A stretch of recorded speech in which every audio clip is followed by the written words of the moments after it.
안녕하세요. 오늘은 십과 언약과 하나님의 계획이라는 리얼교과 토를 시작하겠습니다. 그 기억절은 출애굽기 24장 3절 말씀입니다. 조수행 집사님 낭독 부탁하겠습니다.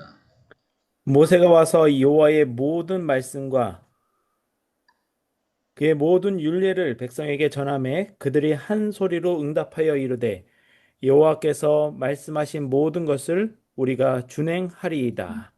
네, 감사합니다. 그러니까 이제 오늘 내용은 그 출애굽기 20장에서 십계명을 받고 모세만 따로 가가지고 그 십계명을 자세하게 풀어놓은 법률을 율례를 받고 들은 거를 갖고 와가지고 백성들에게 전달한 다음에 이제 언약을 맺는 과정을 보여주는데요. 그다음에 성소에 대한 이상을 보는 얘기까지인데 오늘 제목이 언약과 하나님의 계획, 그러니까 언약에 대하여서 좀 살펴보게 될 것 같습니다. 특히 24장 1절부터 8절까지 일요일 소지입니다. 언약서와 피. 예, 그래서 이제 모세가 자기가 들은 자세한 법률을 다 낭독을 해서 알려주고 언약이 진행되는데요. 하나님과 이스라엘 백성이 이제 여기까지 서로 겪어봤으니까 서로 정말 하나가 될지 말지 결정을 해야 되는 상황이 됐습니다. 그래서 언약을 맺게 되는데 그 양자 간의 언약이 어떤 식으로 비준이 되었습니까? 아무나 간결하게 요약해서 설명을 할 수 있겠습니까? 모세가 낭독하고 백성들이 한 소리로 응답하고 그리고 언약의 피를 책과 백성들에게 뿌린 것 그렇게요. 네. 간결하게 해서 몇 가지 빠졌지만은 그 내용들을 보면은 말씀하신 것처럼 계약 조건, 이 법을 따라야지 내 백성이 될 수 있다는 계약 조건을 낭독해주고 고지를 하는 거죠. 계약 내용을. 그 다음에 백성이 오케이 사인을 했는데 모세가 이 서약을 그들이 지켜야 될 하나님의 말씀들과 함께 그들이 서약한 내용까지 책에 기록해가지고 쌍방 계약서를 작성을 합니다. 그죠? 그거 다 네. 나오죠? 예, 네. 그리고 그 다음에 쌍방 계약서가 딱 작성이 된 후에 제단을 설치하고 12지파 사람들이 와가지고 12개의 기둥을 세우는데 그게 뭐냐 언약 수락의 증거로 세우는 거죠. 이런 풍습들이 많이 나옵니다. 성경에 돌을 세워가지고 언약의 증거를 세우는 거. 뭐 우리가 잘 아는 건 야곱이 돌베개를 이렇게 세운 거랑 똑같은 거죠. 예, 그렇게 하고 그리고 희생 제사를 드리죠. 그 다음에 희생 제물의 피를 반은 제단에 뿌리고 그 다음에 또 끝내지 않고 다시 언약서를 다시 낭독을 해줍니다. 전부 다. 네. 네. 그렇죠. 근데 또 순종을 하겠다고 왜 자꾸 물어보냐고 이렇게 하고 그 다음에 이제 피 남은 반을 백성과 책에 언약서에 뿌림으로 쌍방 언약을 비준했다. 이런 장면을 드린 거죠. 이 내용들 보면 여러분 계약 같은 거 많이 하세요? 계약? 많이 이다혜 성이 끄덕끄덕 했으니까 이다혜 성도 그 계약서 작성하고 서로 확인하고 도장 찍고 뭐 이런 일련의 절차들과 비교해 봤을 때 좀 어때요? 유사해요? 음, 유사해요. 비슷해요. 우리도 간인하고 막 그 도장 찍을 때 이름 쓰고 서명하고 양쪽 다 각자 한 부씩 나눠 갖고 아니면은 중간에 중개인이 있었으면 중개인도 갖고 예. 계약서 그러니까 내용 증인도 꼼꼼하게 있고 확인해 보고 그죠? 예. 그렇습니다. 꼼꼼하게 확인해 본다면 이대로 계약하시겠습니까? 또 물어보고 그죠? 네. 네. 그러니까 세상 사람들 사는 거 다 비슷한 겁니다.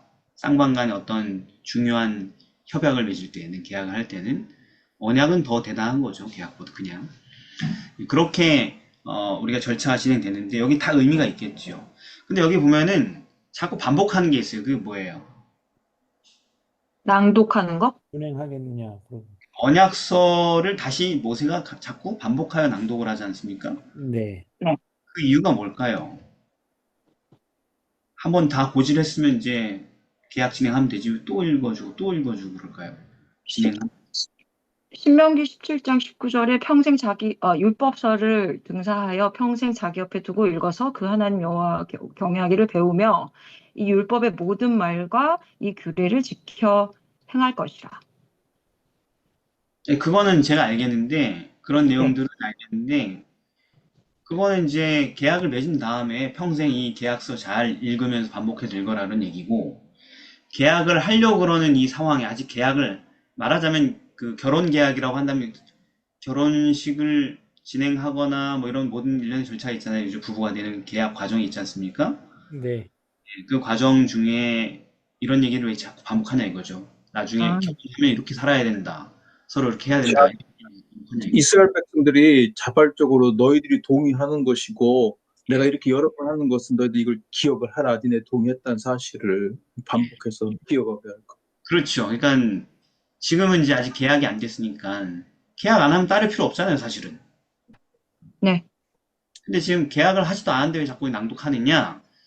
뭐냐면 계약 내용. 그러니까 하나님을 왕으로 선택했을 때 너희들이 따라야 할 법이 무엇인지를 아주 자세하게 그 율례를 설명해 주므로 진짜 네가 평생 순종 사역을 할지 이거나. 말지 이거를 진지하게 선택할 수 있는 충분한 기회를 계속 주는 거예요. 네. 그냥 뭔지도 모르고 계약서도 안 읽어보고 사인하는 경우 많지 않습니까? 그죠? 종신 계약인데. 그럼 큰일 나잖아요, 나중에 음, 가가지고. 저 이런 건지 몰랐는데요. 이렇게 하면 큰일 나잖아요. 큰일 납니다. 해놓고 나서. 그래서 그 기회를 주기 위해서 그렇게 하고 있다. 그래서 어, 자발적 선택의 자유를 주려고 엄중하게 이 계약 내용을 보고 또 하나님 백성 되면 이렇게 살아야 된다. 이렇게 살아야 된다. 이렇게 살아야 된다. 그 음, 자유를 분명하게 선택의 어떤 정확한 내용을 제시를 해주는 거죠. 그래서 그 엘렌 화이트는 이렇게 얘기합니다. 조건들은 백성들 앞에 똑똑하게 제시되어서 오해의 여지가 없었다. 그래서 주어진 모든 조건들을 응낙할 것인지 거부할 것인지를 결정하라는 요구를 받았을 때에 요겁니다. 음, 전에 이미 하나님 계명에 순종하겠다고 약속했다. 율법을 순종하겠다는 언약 속에 무엇이 포함되었는가를 그들이 알도록 하기 위해 율법의 원칙들이 상세히 설명되었고, 예. 지금 계약서 확인하는 거랑 되게 비슷하죠, 그죠? 예. 음. 그래서 네. 뒤에 뭐라고 써 있냐면 모세는 그들이 하나님의 말씀을 오해하거나 하나님의 요구사항들을 그릇 적용시키도록 내버려 두지 않았다. 대충 얘기하면 대충 뭐 대충 그런 거구나 하고 자기 멋대로 해석하고 계약서에 사인할까봐 이게 쉬운 게 아니라고 정확하게 얘기해 준 거죠. 그래서 이게 좀 뭐라고 해야 되나, 엘렌 화이트의 말에는 하나님과 예수 믿는 모든 신자들 간에 맺어질 언약의 한 상징이었대요. 이 사건이. 이제 오늘날 우리가 예수님을 믿을지 말지 결정하는 과정의 한 사건이었대. 이게 상징이었대요. 음, 이렇게 엄격하게 하나님 백성 될지 말지를 선택하잖아요. 순종의 조건들을 숨기지 않고 얘기해서, 그죠? 그런데 지금은 그런가요? 지금은 아니요? 재림 성도가 되는 게 이렇게 철저한 과정을 거치나요? 아니에요? 아니요. 왜 아니라고 생각합니까? 지금은 그냥 아, 모태교인이라서 맞습니다. 되기도 하고, 음, 또 그냥 친구 따라 되기도 하고, 아니 모태교인이 잘못도 아니고 친구 따라 교회 가는 거 잘못이 아니에요. 그런데 교회가 순종의 서약을 철저하게 진행하냐, 순종의 요구를 철저하게 알려주는가, 이런 부분입니다. 일단 침례를 줍니다. 어, 어. 그리고 나중에 알게 되는 게 많습니다. 나중에 알게 되는 건 침례를 준 다음 철저하게 사후 교육을 한다는 얘기인가요? 아니요. 그 과정이 되게 간단한 것 같아요. 침례 받는 날에 그 오전에 그 시문 뭐라 그러지? 침례 시문? 예, 그거 하잖아요. 근데 그게 굉장히 그때 물론 모든 내용을 이렇게 얘기는 하지만 너무 형식적이죠, 그게. 그럼 무슨 부작용이 일어나죠? 그래서 교회 안에 머무르는 사람보다 떠나는 사람이 많은 것도 사실이고, 그리고 또 교회 안에 있는다고 하더라도 하나님께서 말씀하신 대로 살아가려고 하는가? 그렇죠. 예, 일단 침례를 줘놓고 나중에 가르치겠다. 이런 생각이 많이 들어요. 교회 입장에서. 왜냐면 침례자 자체도 없으니까. 음, 예, 침례자 한 명이 아쉬우니까. 세상은 무슨 주의? 실적이요? 세상은 실적주의죠. 교회는 무슨 주의? 숫자? 예, 교회는 복음주의여기 바라는데 알고 보면은 실적주의죠. 똑같죠. 세상과 별 차이가 없죠. 그죠? 네. 실적으로 모든 걸 말하는 것도 세상이 그러하듯 교회도 그렇습니다. 그러니까 사람들이, 그러니까 우리가 이런 순종의 계약을 맺을 때에 순종의 요구 조건들에 대해서 상세하게 말 안 하고 넘어가려고 하죠. 왜냐하면 계약이 파기될까봐. 음. 물건이 안 팔릴까봐. 음, 계약서에 도장 안 찍고 집에 갈까봐. 이제 그게 무서운 거죠. 사실은. 그러니까 오늘 하나님 편에서 했던 이 엄숙한 절차들이 이게 하나님 방식이다. 오늘날에도 이렇게 얘기를 하는 거죠. 음, 그러니까 뭐만 하면 되냐면은 상대방이 침례를 그냥 생각 없이 받는 거는 상대방 탓이에요. 음, 근데 교회 측에서 알려줘야 할 것들을 담담하게 알려주지 않는 것은 누구 탓인 거예요? 교회. 왜 다? 교회 탓인 거죠. 알려줬는데 안 따르면 뭐 어쩔 수 없죠. 그렇죠. 싫으면 침례 안 받든지 아니면 침례 받고 나중에 모른 척하고 지내든지 뭐 둘 중에 하나는 그 사람이 알아서 하는 건데 교회 입장에서는 어떻게 해야 된다? 이 침례가 네. 의미하는 묵직한 의미와 그 헌신, 서약을 잘 알려줘야 된다는 거죠. 어떻게 살아야 되는지, 그죠? 예, 그게 하나님께서 원하시는 것이다. 네. 그리고 이제 아까 우리 사모님 얘기하신 것처럼 왜 반복해서 이런 말씀을 계속 설명하는가? 왜냐면은 인간은 그 나중이라도 마찬가지로 지금 이 순간도 이 하나님의 계시의 말씀을 반복적으로 접하게 해주지 않으면은 금세 그 내용을 까먹고 뭘 어떻게 순종해야 되는지를 망각하는 게 인간이기 때문에. 그래서 반복을 하는 거죠. 그래서 심지어 이것은 계약이 체결된 후에도 죽을 때까지 계속 뭐 해야 되는 거예요? 반복해야 되는 것이죠. 네. 그래서 아까 말씀하신 것들이 다 그런 내용들이죠. 언약을 잊어버릴까봐. 신명기 4장 23절. 그래서 이해를 증진시키고 망각을 방지하기 위한 방법이 뭐다? 말씀의 반복이라는 거죠. 그래서 모세는 평생 반복하고 죽기 전에도 반복하죠. 신명기죠, 그게. 계속 반복. 예, 반복. 똑같은 하나님의 말씀 반복하는. 죽기 전에 유언도 말씀을 반복하는. 네. 그게 인간의 하나님의 말씀과 율법에 대한 망각을 방지하는 유일한 방법인 것입니다. 그래야 평생 하나님 백성으로서 그 길을 계속 순종할 가능성이 확보되는 거거든요. 교회를 오래 다니면 하나님 율법이 더 뚜렷해지나요? 모호해지나요? 오늘날 성도들의 경험 속에서. 모호해지는 것 같아요. 모호해지는 게 많은 것 같아요. 아니, 교회를 오래 다니고 설교를 수천 번 듣게 되는데 왜 모호해져요? 이해가 안 되네. 왜 그래요? 말씀을 안 봐서요. 맞아. 그죠? 네. 되려 처음 신앙할 때가 더 뚜렷할 사람들이 더 많아요. 그때는 조금 보니까 그래도. 그죠? 그래서 이제 신명기 6장에 보면은 내가 너에게 명하는 이 말씀을 마음에 새겨라. 자든지 가든지 뭐 누웠든지 길을 걷든지 계속 이걸 반복해라. 그죠? 네. 그 왕이 나중에 세워질 건데 왕은 정상적인 왕 노릇을 하려면 어떻게 해야 된다? 신명기 17장에 보면은 율법서를 복사본을 만들어 가지고 그거를 평생 자기 옆에 두고 읽어서 옆에 두고 읽어서 하나님 경외하는 법을 계속 배우고 율법을 확인하고 순종하고 이렇게 살아야지 왕이 제정신으로 왕위를 마실 수 있다. 이런 얘기죠. 그죠? 네. 그러니까 성경을 왜 평생 읽어야 되냐? 내가 벌써 20번 읽었는데 더 읽어야 되냐? 지겹다. 이렇게 얘기하는 건 웃기는 거죠. 그죠?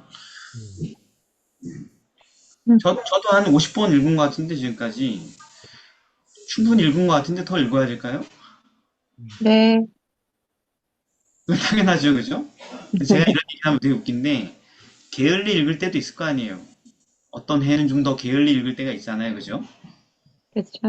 그럼 어떻게 되는 줄 알아요? 어떻게 돼요? 읽긴 읽어요.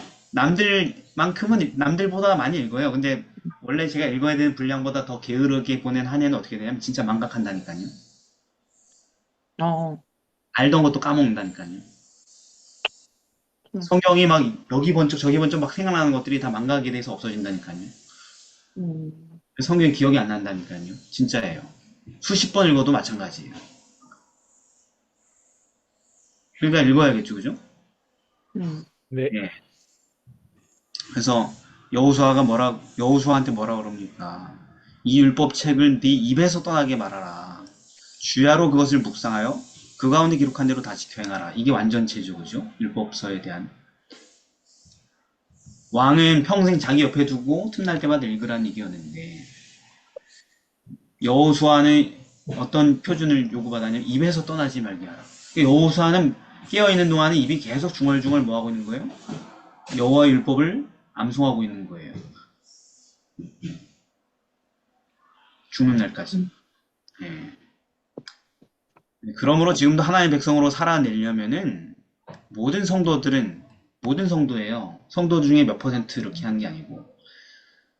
그러니까 우리가 뭐 성경 통독하자 그러면 교인 중에 한 몇십 퍼센트는 읽어요, 항상. 20%, 30%, 40% 읽는단 말이에요. 근데 그게 대단한 게 아니라고. 몇 퍼센트가 읽어야 정상인 거예요, 교회 다니는 사람? 100%. 100%가 성취돼야지 멀쩡한 교회인 거예요, 그게. 네, 반드시 성경을 반복하고 읽고 평생 읽고 또 읽는 삶을 유지해야 되는 것입니다. 그래서 잠깐만 등한히하면 그 애 다 까먹어버린 게 율법이에요. 그러기를 멈추면요, 인간은 자연스럽게 배교하고 타락하고 못된 짓 하는 게 인간의 본질이에요. 율법의 말씀을 읽는 것을 멈추면은 사람은 망가질 수밖에 없습니다. 망가지는 거예요. 그래서 많은 교회의 영적인 쇠락 또는 불행의 원인이 다 여기에 크게 연관이 있다. 네. 자, 그런데 그거 성경 열심히 읽는다고 다 순종됩니까? 아니요? 성경을 평생 죽을 때까지 쉬지 않고 읽으면 순종이 자동으로 되나요? 아니요, 아는 건 아는 거고. 그래서 예수님이 필요합니다. 그래서 3번 질문으로 넘어가는 거예요. 언약식을 마치면서 언약의 피를 백성들과 책에 뿌린 이유가 뭐겠습니까? 예수님 십자가. 예수님만으로만. 왜냐하면 그 피가, 그 언약의 피라는 것이 이 죄 많은 백성들을 용서받게 하고 율법 앞에서, 그리고 그 율법을 마침내 준행할 수 있게 만드는 유일한 길이 될 것이기 때문에 이 피를 뿌린 거죠. 해야 되는 의무 조항은 명확하지만 안다고 해서 시킬 수 있는 게 아닌 거죠. 아니에요. 예. 알잖아요, 우리 다 망가진 죄인들이잖아요. 본성 자체가, 그죠? 일단 잘 못 지키는 것을 알잖아요, 자신이, 그죠? 네. 근데 스가랴 9장 9절에 보면 이런 말이 있어요. 네 언약의 피를 인하여, 메시아에 대한 예언을 하면서 너의 언약의 피를 인하여 내가 너의 갇힌 자들을 불없는 구덩이에서 놓았나니, 이렇게 얘기해요. 그러니까 예수님의 언약의 피로 인하여 죄의 구덩이에 갇힌 사람들을 해방시킨다라는 표현이죠, 그죠? 예. 그래서 마태복음에 가면 예수님이 뭐라 그래요? 그 성만찬을 제정하시면서 포도주에 대해서 뭐라고 하셨습니까? 네, 피요. 언약의 피. 이는 나의 피 곧 언약의 피니라. 무슨 언약의 피냐? 그게 뭐 하는 기능을 갖고 있냐? 성경으로 입증해야죠. 가설을 얘기하는 게 아니고. 이것은 죄사함을 얻게 하려고 많은 사람을 위하여 흘리는 바 나의 피, 언약의 피다. 어떻게 구덩이에서 건져냈냐 이거예요. 피가 뭘 피에 무슨 뭐 영양가가 있어도 되는 거냐? 맥락이 없잖아요, 그죠? 아니, 우리가 예수님의 피가 우리를 구원한다는 말 자체는 다 알잖아요. 그렇죠. 근데 문제가 뭐예요? 그게 날 어떻게 구원하지? 이걸 모르는 게 성도들의 고민 아닙니까? 그렇죠. 맞잖아요. 그걸 이론으로는 들어봤지만 그게 구체적으로 날 어떻게 구원하는지 납득이 안 돼서 고통당하는 거 아니에요, 다들? 맞아요. 맞아요. 예수님의 보혈이 날 어떻게 구원하는지 나 스스로 납득이 안 되니까 헤매는 거 아니냐고요, 우리가. 음, 그런 말은 많이 들었고 나도 그렇다고 아멘 하긴 하지만은. 음, 근데 여기 뭐라고 썼냐면 중요한 게 나왔죠. 예수님이 무슨 말씀을 죄 사함을 얻게 하려고 흘리는 언약의 피다. 그죠? 네. 아, 율법을 범한 죄인의 죄를 용서하고 그 율법을 순종할 수 있는 상태로 돌이키는 능력이 이 피에 있는데 죄를 용서하기 때문에 그렇다라는 것이죠. 그래서 바울은 이 예수님의 언약식을 회고하면서 그 언약의 피가 우리의 죄를 용서하고 그 백성들을 거룩한 사람으로 만드는 유일한 것임을 강조했습니다. 우리 히브리서 9장에 보면은 지금 우리가 보고 있는 뭘 인용을 하는 거예요?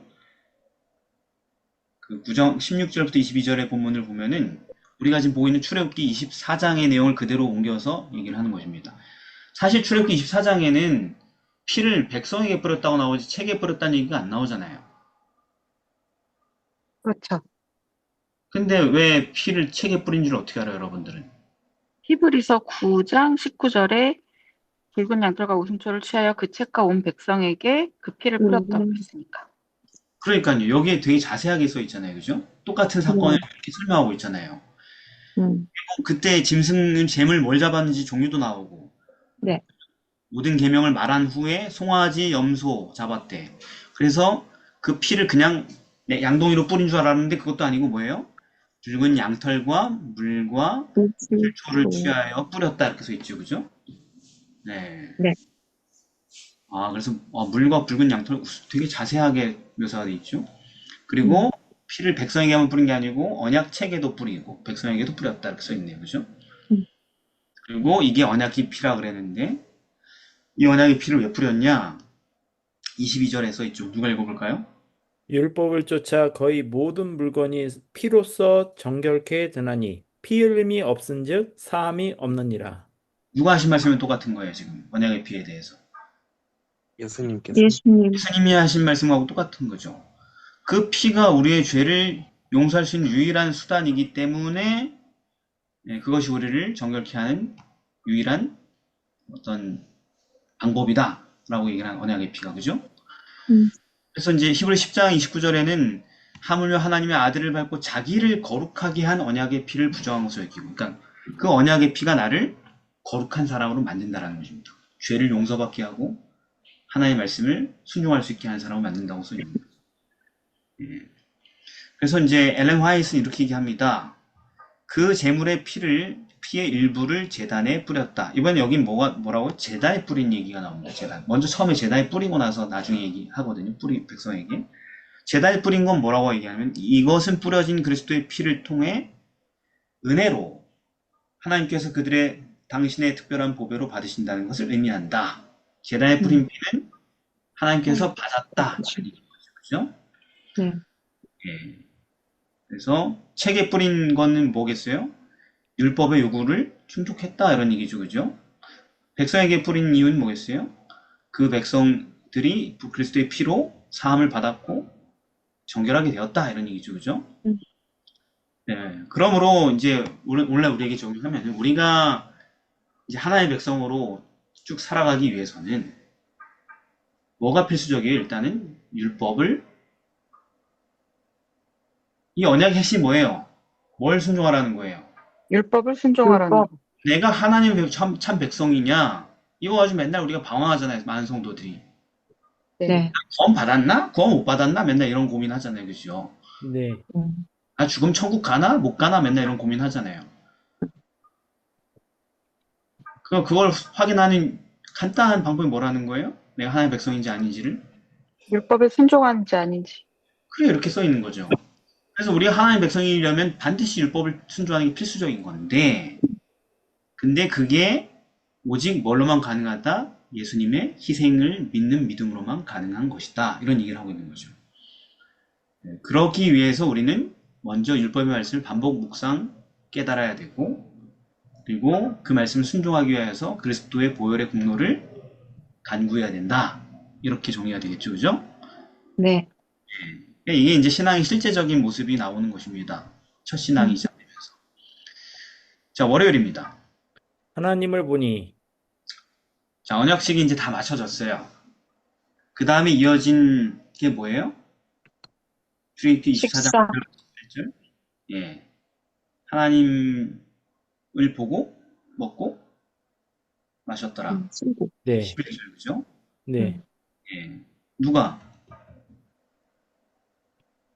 이스라엘 백성들이. 모세, 이게 뭔 의미하는 거예요, 도대체? 갑자기 왜 식사 장면이 나와요?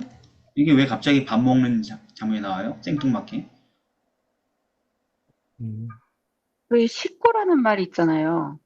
식구. 같이 뭘 먹는 게 가족이라고.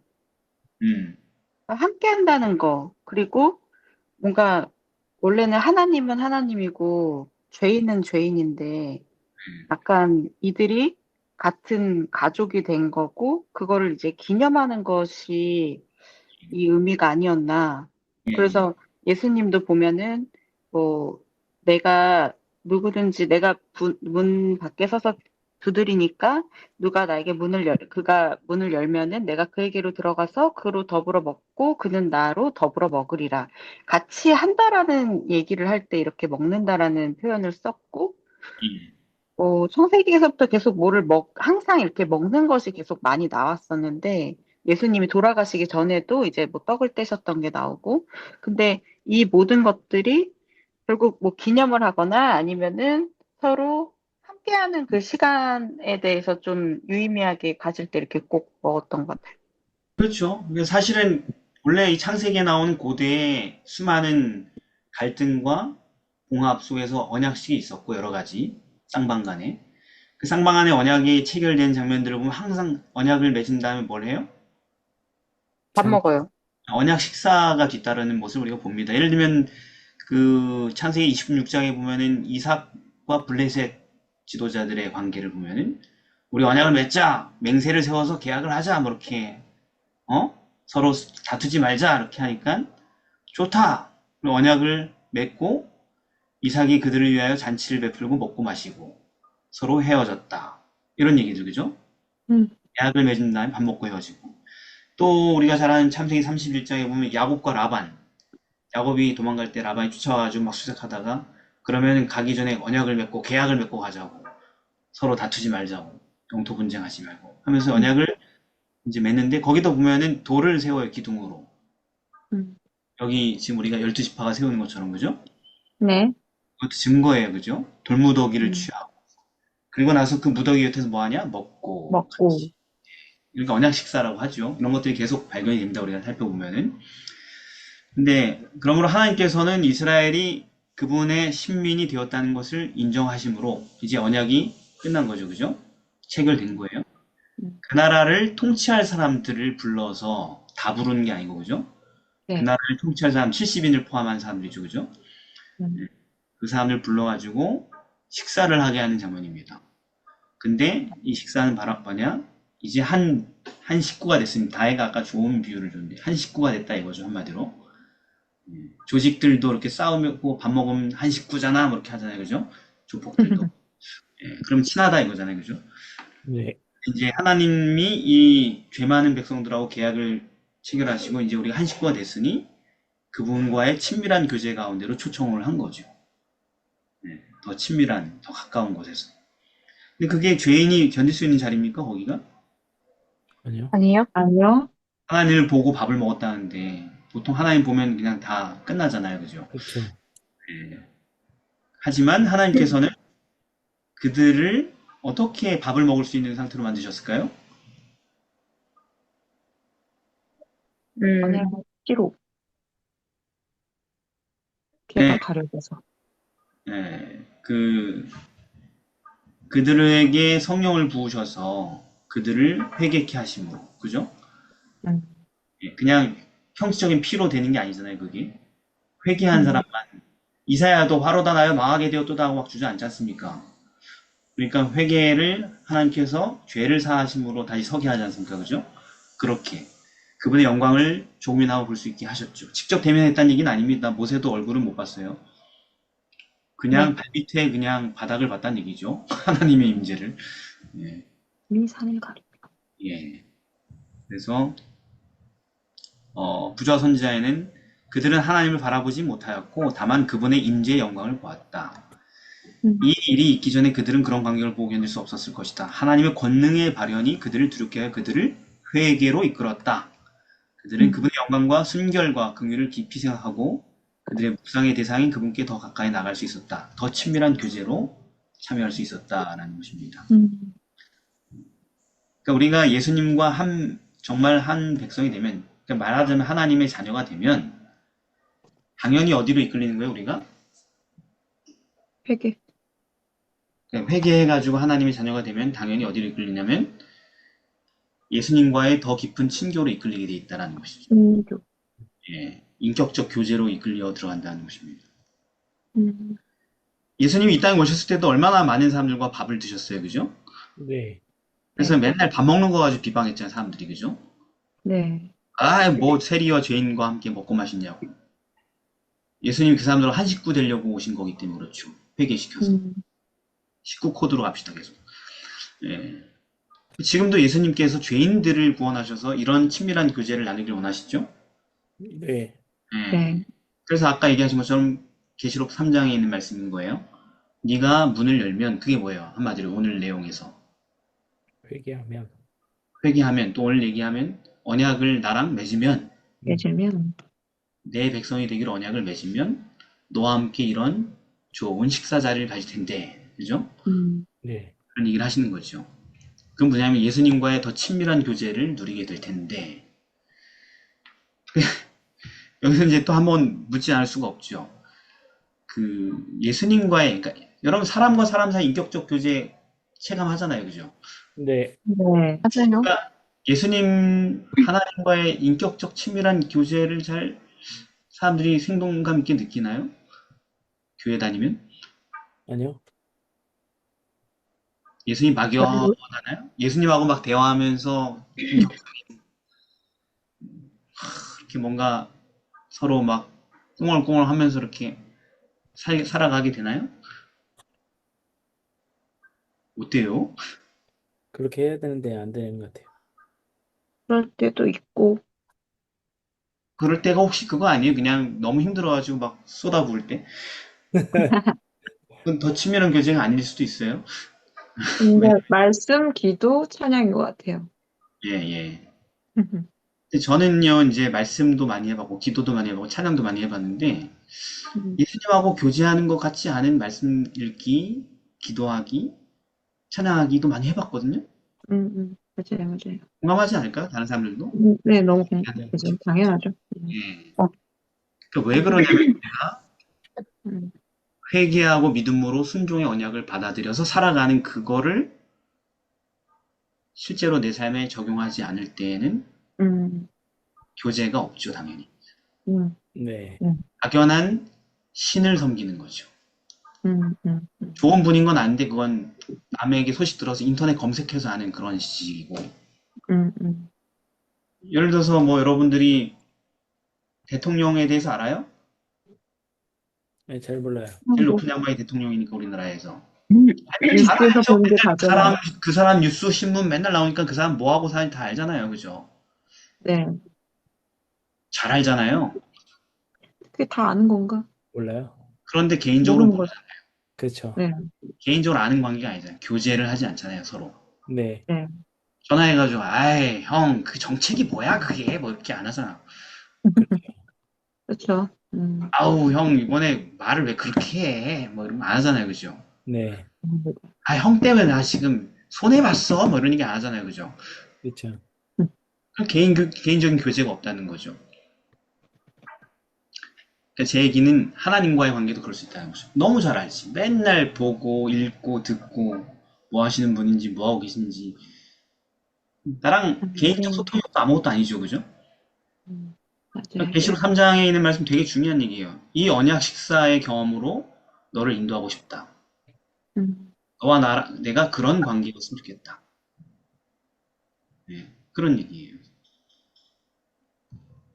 자, 그래서 자, 그런데 이제 굉장히 놀라운 경험인데 이 자리가 정말 성령 충만한 경험인데 여기 올라간 사람들 명단에 누가 있어요? 나답, 나답 아비후. 예, 이 사실이 우리에게 주는 좀 교훈이 있죠, 또. 그렇죠. 어떤 교훈이 있습니까? 조세희 수사님. 나답과 아비후가 약간 이제 중요한 위치에 있었고, 근데 이 중요한 위치에서 이렇게 이제 잘못 행동했을 때는 어떠한 것이 형벌이 되는지를 보여주는. 네, 감사합니다. 그것도 있고. 그 다음에 서윤석 정면 뭐 말하려고 했었죠? 그냥 한 번 회개한다고 끝이 아니라는 건 잘 알겠습니다. 그렇죠. 그러니까 이제 조세희 수사님 되게 공적인 얘기를 하신 거고 오늘 맥락에서는 개인의 신앙적 체험 얘기를 좀 하자면 많은 사람들이 부러워할 거예요. 오늘날은 라오디게아 교회 기별에 있는 얘기거든요. 문을 열면 같이 밥 먹을 텐데 오늘날의 교회는 어떤 상태라는 거예요? 대부분 문을 닫았다는 거? 문도 안 열어줘가지고 같이 밥 먹어본 적도 없는 사람들이 교회를 다니고 있다는 얘기죠. 마지막 교회가. 음, 그러니까 다 그쪽으로 다 공감할 거야 아마 정직하게 대부분. 그럼 그 사람들은 꿈이 뭐예요? 문 한번 열어보는 거? 나도 예수님하고 같이 밥 좀 먹어보고 싶다. 뭐 이런 꿈을 꾸겠죠, 그죠? 왜 나는 이 문이 안 열릴까 그러면서, 그죠? 음, 그러다 보면은 갑자기 주위에 한두 명씩 밥 먹어본 놀라운 사람들이 나타나겠죠, 그죠? 간증 집회하고 설교하는. 음, 그럼, 이야, 막 경탄하죠, 그런 사람들. 저 사람은 예수님 밥을 먹어봤대, 막. 음, 와, 그분이 따라주는 포도주를 받아 먹었대. 포도즙을 받아 먹었다고 간증하네, 막. 음. 그때 예수님이 막, 진실한 쇼가 아니야. 진짜인 것 같아. 진짜 회개했어. 성령의 능력이 막 넘치는 것 같아, 막. 그러면 또 그 사람들이 어떻게 보여요? 너무 대단해 보이죠? 그렇죠. 근데 여기 질문. 이 70인들 중에 가나안 땅에 멀쩡하게 들어간 사람은 없어요. 여호수아? 그냥 여호수아, 갈렙 뭐 이런 사람들밖에 없죠, 그죠? 그렇죠. 얘 지금 나답과 아비후만 문제가 아니에요. 여기 누구도 있는 줄 알아요? 고라, 음, 고라도 있어요, 고라. 여기 부좌선생님 고라와 그의 공모자들은 하나님의 특별한 은총을 입어 하나님의 능력과 위대하심을 본 일이 있는 사람들이었다. 같이 밥 먹었던 사람들. 그렇게 깊은 영적 경험을 가졌던 사람들이에요. 짝퉁이 아니야. 오늘날은 사기꾼이 많죠. 깊은 체험도 안 해봤으면 깊은 체험 한 척하고 떠버린 사람들 많죠, 그죠? 근데 진짜 깊은 체험을 해서 진짜 회개를 했어. 그런데도 그 많은 사람들이 반역자로 죽었다라는 것입니다. 이게 영적 법칙이에요. 그죠? 아무리 깊은 영적 체험의 수준을 가진 사람이라 할지라도 계속하여서 자신을 낮추고 예수님을 의지하지 않으면 언제든지 무식하고 타락한 죄인으로 나락갈 수 있다라는 거. 순식간에. 그러니까 이거는 서로 비교할 영역이 없어요. 아니라는 거예요. 이 사람들 말이야, 이거 회개도 못 해봤어? 이 사람 거듭나는 게 뭔지도 몰라? 수준이 이래가지고, 뭐 이렇게 얘기하는 사람이 어떻게 된 거예요? 이미 타락한 거. 이미 너무 위험해 타락했으니까 보이는데. 그런 논조의 얘기를 하는 거예요. 자기는 더 높은 수준의 체험을 해봤다 이거지. 근데 그게 사실이었다 할지라도 이미 이렇게 얘기한 순간 어떻게 된 거예요? 더 심각한 나락으로 떨어졌다라는 것을 보여주는 거예요. 그러니까 예수님 믿고 깊은 체험 가운데 들어간 사람 중에 이렇게 건방지게 말하는 사람은 아무도 없어요. 없다. 예, 자기가 무슨 대단한 어떤 사람인 것처럼 얘기하는 사람은 존재할 수가 없다. 성경 전체에 아무도 그렇게 얘기하지. 바울도 자기는 그냥 죄인의 괴수일 뿐이라고 그랬고, 그죠? 야고보도 자기는 입에 흠결이 입에 말의 실수가 많은 사람이라고 그랬고, 그죠? 예수님의 사랑의 사도 요한도 죄 없다는 사람은 거짓말쟁이라고 얘기했죠, 그죠? 네. 자기도 죄가 많다고. 이런 식으로 얘기하는 게 정상이라는 것입니다. 이제 이게 신앙의 실제 단계로 들어가는 상황에서 우리가 보는 것은 화요일입니다. 순종할 수 있는 능력. 자, 그래서 이스라엘이 순종하겠다고 몇 번이나 이렇게 서약을 했어요, 지금 이 과정에서? 두 두 번. 번인가요? 세 번, 세 번. 왜냐면 출애굽기 19장에서도 얘기했거든요. 19장 8절에 백성이 일제에 응답하여 가로되 여호와의 명령하신 대로 우리가 다 행하겠습니다. 대답은 잘해. 여러분, 아멘 소리가 큰 교회가 진짜 살아있는 교회예요? 아니요. 네, 그건 모르죠. 그렇게 얘기하면 안 됩니다. 아멘 소리가 크긴 커야죠. 아멘 소리가 커야지. 그렇지. 예, 아멘이 순종하겠다는 그런 표현 아닙니까? 그죠? 네. 예. 근데 그 소리가 크다고 해서 그게 곧 진실된 모습을 보여주는 건 아니라는 것입니다. 그리고 오늘 우리가 읽은 24장 3절에 다 준행하리이다 모든 말씀을 7절에 다 준행하겠습니다. 세 번이나 이 맹세를 했어요. 전민족적으로. 음. 그랬는데 성공했어요? 아니요, 실패했어요. 실패했죠. 우리는 그러니까 우리가 하나님의 법에 순종할 수 있나요? 하나님께서 우리 보고 순종하라고 주신 이 법들이 이게 순종할 수 있는 건가요? 진짜? 아니요? 아니, 없어요? 스스로 할 수는 없지만. 없으면 왜 하나님께서 우리에게 순종을 요구해요? 할 수 없는 걸 왜? 예, 우리가 스스로는 할 수 없다. 예. 근데 하나님의 신이 우리 안에 계시면 할 수 있다. 그 주장만 하지 말고 근거를 대볼까요? 빌립보서 멋진 4, 주장이긴 한데. 에스겔. 아니. 지금 말한 사람부터. 빌립보서 예. 4장 13절. 어, 내게 능력 주시는 자 안에서 내가 모든 것을 할 수 있느니라. 예. 내가 또 내 신을 너희 속에 두어 너희로 내 율례를 행하게 하리니 너희가 내 규례를 지켜 행할지라. 에스겔 36장 27절. 아니, 뭐, 사모님 뭐 하려고 그랬어요? 에스겔에서 얘기하려고 했습니다. 겹쳤어요? 겹쳤구나. 네. 여호수아가 그러잖아요. 너희가 여호와를 능히 섬기지 못할 것이다. 여호수아 24장 19절에서 그런 얘기를 해요. 한 세대가 지난 다음에 우리가 섬기겠나이다 그렇게 했을 때, 맹세시켰을 때, 하겠나이다 그렇게 했을 때 여호수아가 아니 니네 못해 이렇게 얘기한다고. 한 세대가 먼저. 그 세대가 믿음으로 가나안에 들어간 세대인데도 믿음이 가장 좋았던 세대인데도 너희는 못해 이렇게 얘기한다고 여호수아가. 예. 사실 우리는 순종할 수가 없어요. 왜냐면 우리는 본성이 고장나 있어서 안 되는 거예요. 노력해도. 그렇죠. 예레미야 13장 23절 구스인이 피부를 제가 약간 구스인 같지 않습니까? 피부가 약간 검접잡하단 말이에요. 아무리 노력해도 하얘지진 않을 거예요. 그냥 컴컴한 암실에 한 1년 동안 가두어서 동굴에서 갇혀서 살면 하얘지겠지만은 표범이 그 반점을 변할 수 있느냐 할 수 있을진데 악에 익숙한 너희도 선을 행할 수 있으리라. 안 된다는 얘기예요. 네, 그럼에도 불구하고 하나님께서 순종을 요구하신다는 건 뭐예요? 무슨 뜻이에요? 하나님 할 수 있게 해주신다는 거. 그죠? 우리가 할 수 없는 그 일을 하나님이 해주시겠다는 약속인 거죠. 그리고 오늘 우리가 앞에 살펴본 그리스도께서 흘리신 언약의 피라는 것이 바로 그런 의미에서 필요하다는 것입니다. 해주시기는 방법이라는 거죠. 여러분 로마서 8장에 보면 정확하게 써 있죠. 8장 3절에 율법이 육신으로 말미암아 연약하여 할 수 없는 그것을 하나님은 하시나니 이 얘기잖아요. 나는 못하는데 하나님은 하신다. 근데 어떻게? 곧 죄를 인하여 자기 아들을 죄 있는 육신의 모양으로 보내어 육신의 죄를 정하사 예수님의 언약의 피를 통하여서 육신을 쫓지 않고 그 영을 쫓아 행하는 우리에게 율법의 요구를 이루어지게 하려 하십니다.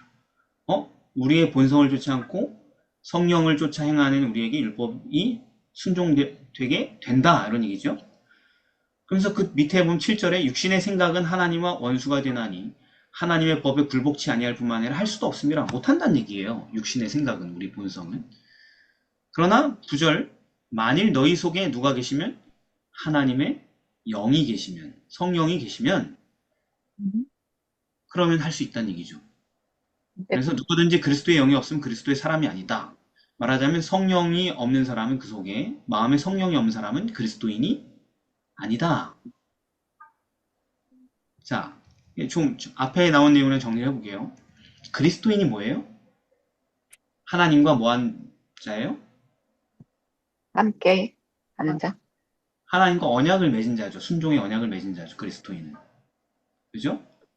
그래서 그 속에 언약을 피로 비준해가지고 그 마음속에 누가 오신 자예요? 성령이 오신 성령. 자일 수도 있는 거예요. 성령이 오셨다는 게 그게 뭐예요? 내 안에 성령이 오셨다. 내 마음에 성령이 계신다는 거 말하면 내가 지금 하나님과 예수님과 한 집에서 먹는 식구가 됐다는 얘기예요. 네, 같이 친밀한 교제를 나눈다. 내 안에 계시기 때문에. 그래서 그때부터는 율법에 대한 순종이 뭐하게 된다? 가능하게 된다. 근데 그냥 가만히 있으면 자동으로 된다는 얘기는 아니에요. 육신의 본성이 남아있기 때문에 그 투쟁을 싸워가면서 순종한다는 얘기죠. 가능케 된다는 얘기지 자동으로 된다는 얘기가 아닙니다. 그죠? 그래서 예수께서 죄인을 위해 죽으심으로 그 용서를 믿는 자들의 마음에 성령을 주시고 언약을 맺는 자에게 본연의 욕망이 아닌 그 성령의 새롭게 된 욕망을 내가 따라갈 때에 순종이 이루어진다. 이게 방법이라는 거죠. 하나님의 계획이라는 거죠. 그래서 이런 약속은 이미 오래전부터 여러분이 언급하신 그런 에스겔서 같은데, 그죠? 이미 주어져 있었다는 것이죠. 왜 순종이 가능한가? 왜냐하면 우리 안에 지금 함께 나랑 식구 되신 성령께서 어떤 분입니까? 무소부지? 아니, 무소부재라서 가능한 게 아니고, 순종이. 무소부재는 어디나 계시는 건데, 이제 나랑 같이 계시니까. 나랑 같이 계신 분이 어떤 분이니까? 전능하신 하나님이니까. 죄와 싸워서 이기는 건 우리가 뭐라고 생각해요? 불가능하다 그러잖아요. 그렇죠. 근데 지금 그런 불가능한 나에게 누가 계신 거예요? 전능하신 하나님이 계시니까 가능의 영역이 된다. 그래서 또 내 안에 계신 분이 누구예요? 인성을 쓰시고 완전한 순종을 해내신 예수님의 영이기 때문에 그렇죠. 그죠? 네, 그래서 아까 빌립보서 4장처럼 내게 능력 주신 자 안에서 내가 모든 걸 할 수 있게 되는 거죠. 가능성의 영역이 되는 거죠. 그리고 예수님도 말씀하셨죠? 저가 내 안에 내가 저 안에 있으면 그 사람은 과실을 많이 맺는다. 근데 너희가 나를 떠나면 아무것도 할 수 없다. 결국은 순종을 이룬 존재는 누구예요? 내가 아니고. 예수님. 그러니까 여러분 순종을 해낸 사람들은 얼마나 대단한 사람들입니까? 그죠? 인간의 견지에서 봤을 때 그렇죠. 순종하며 사는 사람은 거의 초인간적인 사람이잖아요. 어떻게 보면은 네, 신화에 나올 법한 인간이죠. 사람들 볼 때. 음. 예수님의 사랑을 실천하는 사람들. 근데 그 사람들은 자기가 그렇게 순종하고 있는 삶에 대해서 그게 누구 거라고 주장하지 않는다는 거예요. 내 내 거라고. 거라고. 내가 이렇게 착한 일을 했다. 이런 바깥에서 엄청 다 주님이 하시고 이렇게 얘기하고 집에 가가지고 여보, 봤어? 내가 이렇게 했어. 이렇게 안 한다는 것입니다. 알겠죠? 네, 밖에서 그러면 재수 없으니까. 그거 아니까. 근데 누구한테 말하고 싶은데 누구한테 얘기하는 거예요? 저는 자기 집의 식구들한테 얘기하는 거죠. 그죠? 이 아빠가 이 정도다. 뭐 이러면서 막. 그러면 이제 이거 뭔가 망가진 거죠. 그죠? 그렇죠. 네. 진짜 순종을 하고 있는 사람들은 그걸 자기의 공로라고 주장하지 않고 자기가 행한 모든 좋은 선한 것들은 다 그리스도의 공로라고 돌리게 된다는 거죠. 바울이 그랬잖아요. 내가 그리스도와 함께 십자가에 못 박혔나니 그런즉 이제는 내가 산 것이 아니요 오직 내 안에 그리스도께서 사신 것이다. 성령을 받았다는 얘기죠. 그죠? 네, 그리스도께서 사신 거예요. 그리스도의 영이 내 안에 계셔서 이 모든 일을 했다는 얘기죠. 그죠? 그래서 이제 내가 육체 가운데 사는 것은 내가 이렇게 막 하는 게 아니고 이 사역과 모든 일들을 하는 게 아니고 나를 사랑하셔서 나를 위해 자기 몸을 버리신 하나님의 아들을 믿는 믿음 안에서 사는 것이다. 라고 하죠. 가라사서 2장 20절. 그리고 빌립보서 3장 9절에서 뭐냐면 이렇게 얘기합니다. 내가 가진 의는 바울이 바리새인보다 서기관보다 더 나은 의를 가졌죠. 그죠? 예수님이 그랬잖아요. 너희가 서기관과 바리새인보다 너희 의가 더 낫지 못하면 결단코 천국에 들어가지 못한다 그랬잖아요. 근데 바울은 그것을 초월하는 의를 가지고 있잖아요. 그죠? 그렇죠. 근데 바울이 뭐라 그래요? 내가 가진 이 의는 율법에서 난 것이 아니다. 내가 율법 언약서 많이 읽어가지고 통달해가지고 내가 할 수 있는 게 아니다. 말하자면 오직 그리스도를 믿는 믿음으로 말미암은 것이니 곧 믿음으로 하나님께로서 난 의다. 하나님이 주신 의다. 이건 다 하나님이 하신 것이다. 이렇게 설명한다는 것이죠. 이게 진짜 그리스도인이라는 거죠. 진짜 체험 가운데 있는 그리스도인의 경험이라는 것입니다. 이처럼 순종은 자기 능력이 아닌 전능하신 하나님의 능력을 믿는 믿음으로 순종이 되는 겁니다. 불가능하지 당연히. 그런데 하나님은 다 하시죠. 그분은 다 가능하죠.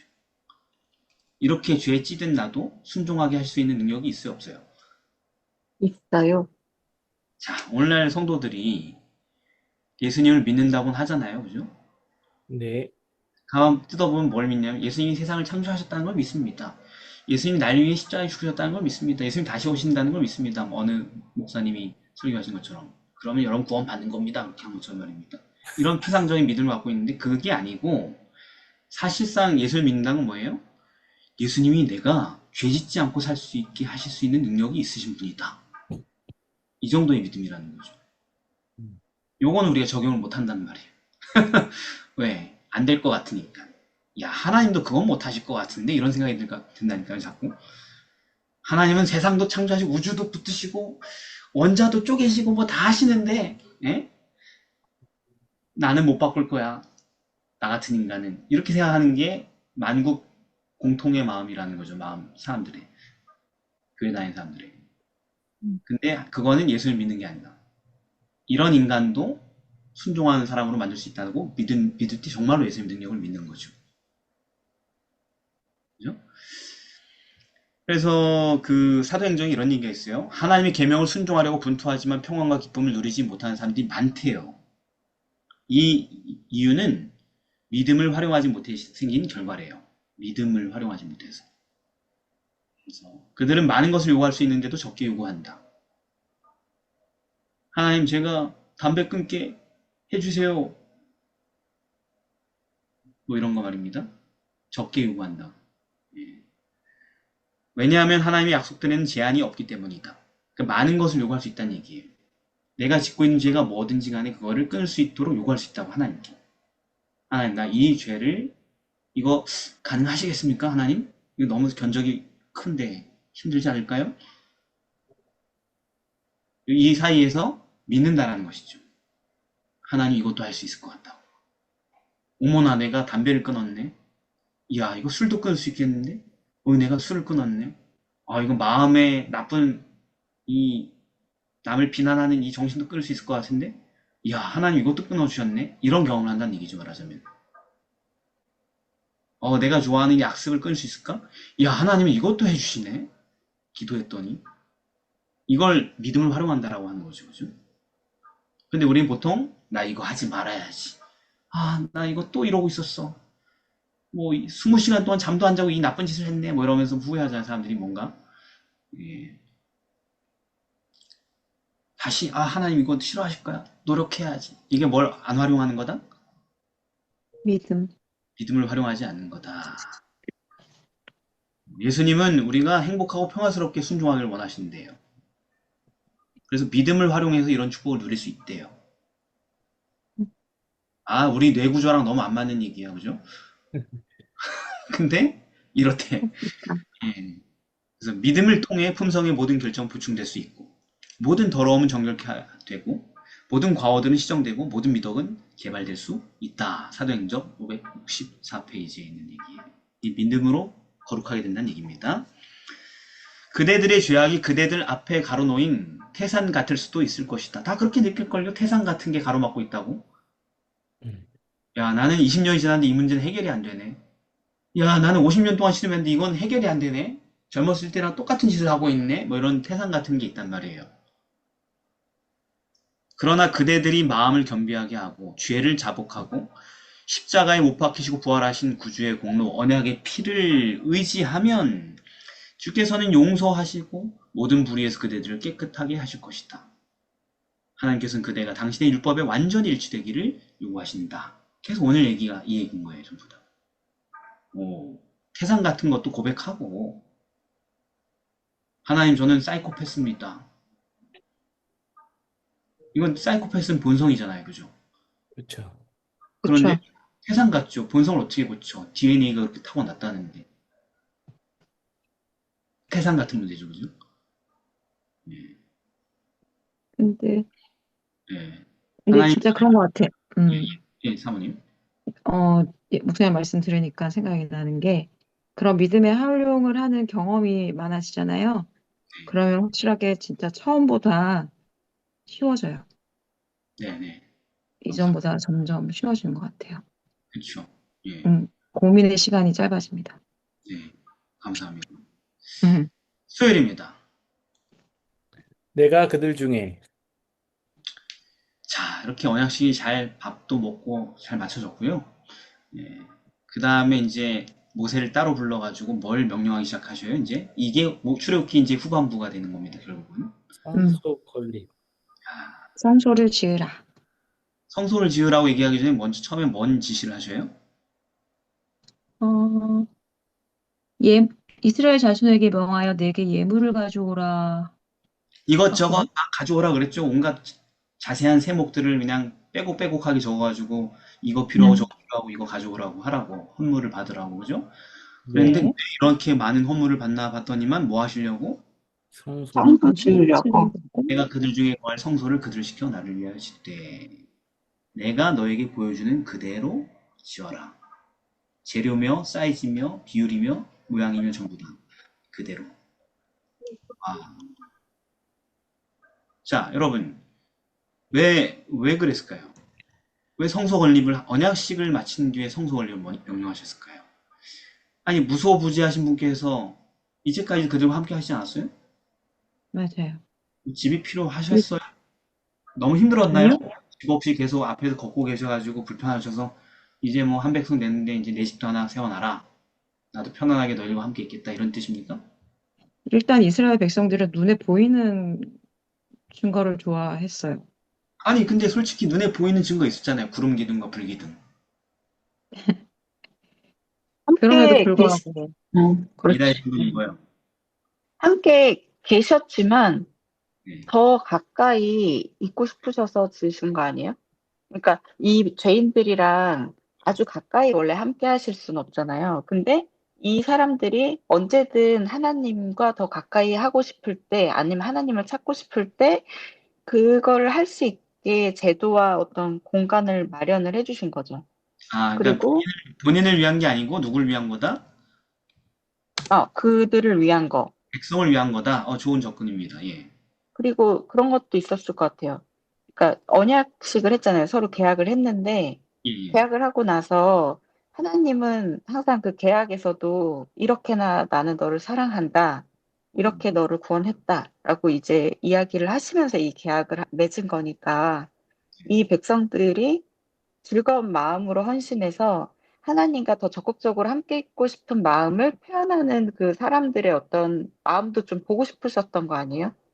뭐 좋습니다. 교제하고 싶다는 얘기죠. 말하자면 같이 살면서 그렇죠. 예, 서로 왕래도 있고 교제도 하고 접촉하고 싶다 이거죠. 좋습니다. 자, 일단은 우리가 뭐 사도행 17장 24절이나 열왕기상 8장 27절에 보면은 하나님이 주거지로서 성소를 요청한 것은 아니에요. 합니다. 아니라는 거죠. 네. 천지의 주제이시니 손으로 지은 전에 계시지 않는다. 솔로몬도 하물며 내가 건축한 이 전에 용납되겠습니까? 사시겠습니까? 우주도 감당하지 못할 뿐인데 뭐 이런 얘기 하지 않습니까?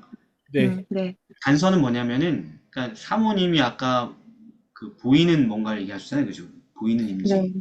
근데 그걸 좀 약간 더 좀 개연성이 확장을 해야 되는데 음, 힌트는 뭐냐면 내가 너에게 보이는 식양대로라고 그랬잖아요. 근데 이게 뭐예요? 음. 이 지상에 세울 성소가 뭐의 모형이라는 거예요? 하늘의 성소의 모양. 성소. 하늘에 있는 어떤 성소의 모형이라는 점이 힌트입니다. 음, 25장 9절 뭐 계속 나오죠? 식양대로, 식양대로, 식양대로. 예. 그러니까 그리고 하늘 성소 역시 우리가 이해하는 게 뭐예요? 특정 건축물이 하늘에 있다는 얘기로 이해하고 있습니까, 우리가? 아니요? 아니요. 구속, 예. 거기에서 하나님이랑 함께 할 때 거기가, 그러니까 하나님의 백성들이 하나님과 함께하는 그 공간의 모양새가 이런 거였다는 거였으니까 그 모양새랑 같은 그림자의 형식으로 이 지상에서도 하나님이 이 죄인들과 함께 하시려고 하셨던 거죠. 그러니까 특정 3차원 건축물에 대한 존재에 대한 얘기를 하려고 하는 게 아니고 하늘 성소조차도 하나님께서 이 죄인들 인류를 구원하시려는 계획의 청사진을 의미하는 것을 우리가 성경에서 알 수 있죠. 네. 왜냐면은 히브리서 9장이나 이런 데 보면은 음. 제물이나 제사장들이 다 누굴 상징해요? 예수님. 예수님을 상징한다고 히브리서가 얘기하잖아요. 그죠? 제물도 예수님, 제사장도 예수님이면 어떻게 그게 건축물로 따로 존재할 수 있겠어요? 그죠? 정확하게 우리가 이해하는 방식대로 그렇게 존재하겠습니까? 그죠? 음. 예. 실체가 예수님인데. 그리고 성소의 다른 여러 기물들도 예수님과 관련이 있어요. 예를 들면 우리가 뭘 알 수 있어요? 성소의 휘장이 어떻게 됐어요? 예수님 돌아가실 때? 물로 찢어졌어요. 예수님. 찢어졌어요. 그럼 성소의 휘장도 예수님이라는 얘기죠. 네. 예수님 육신이라는 얘기죠. 그죠?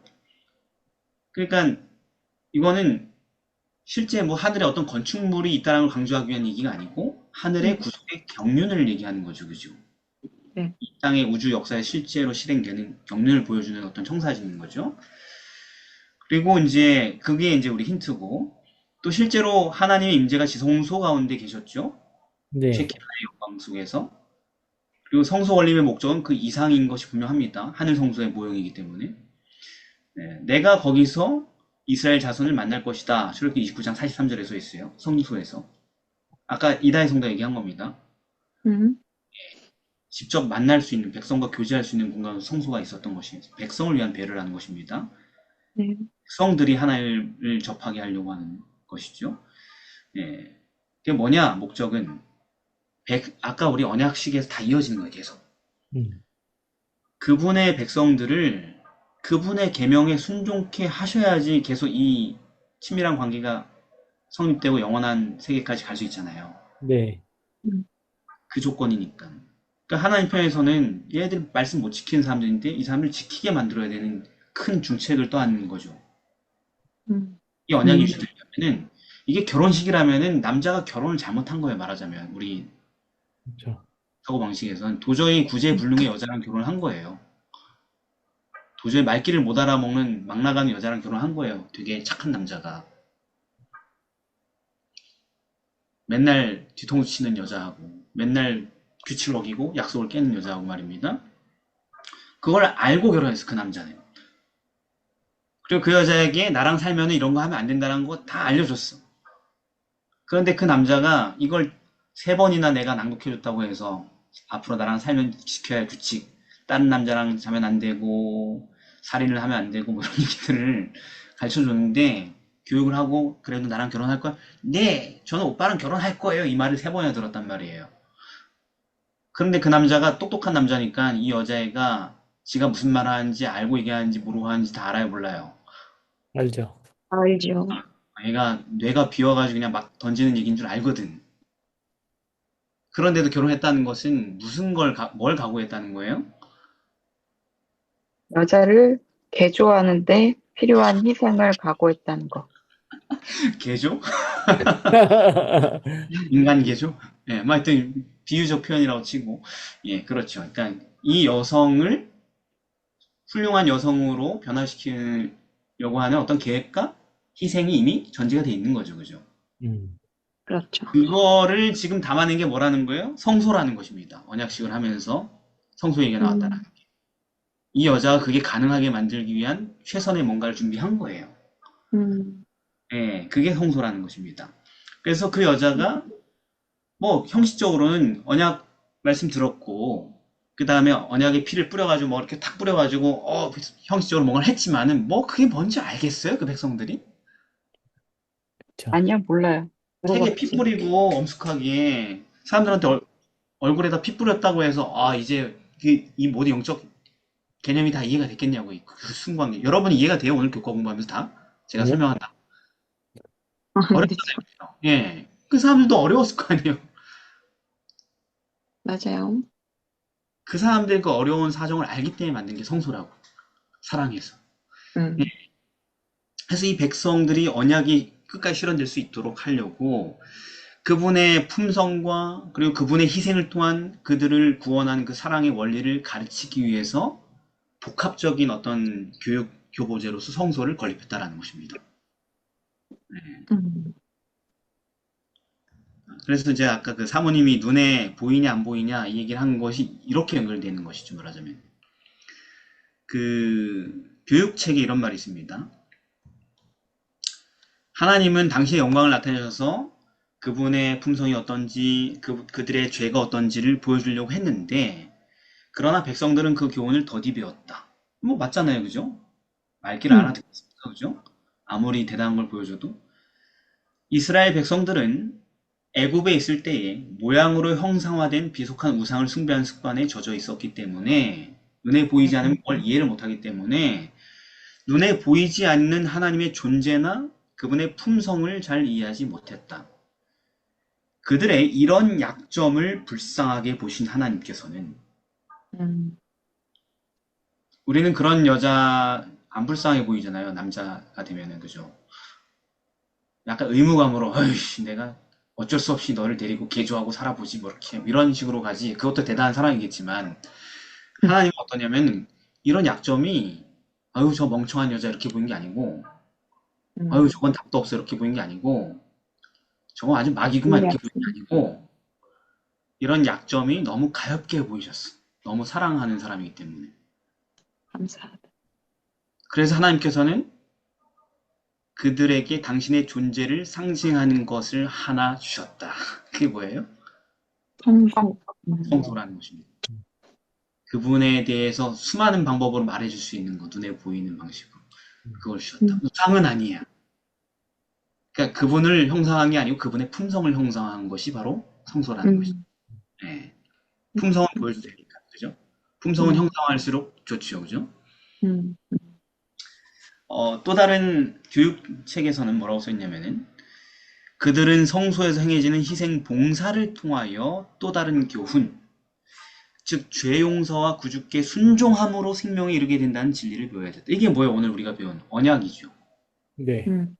언약식을 했는데 언약의 의미를 몰라.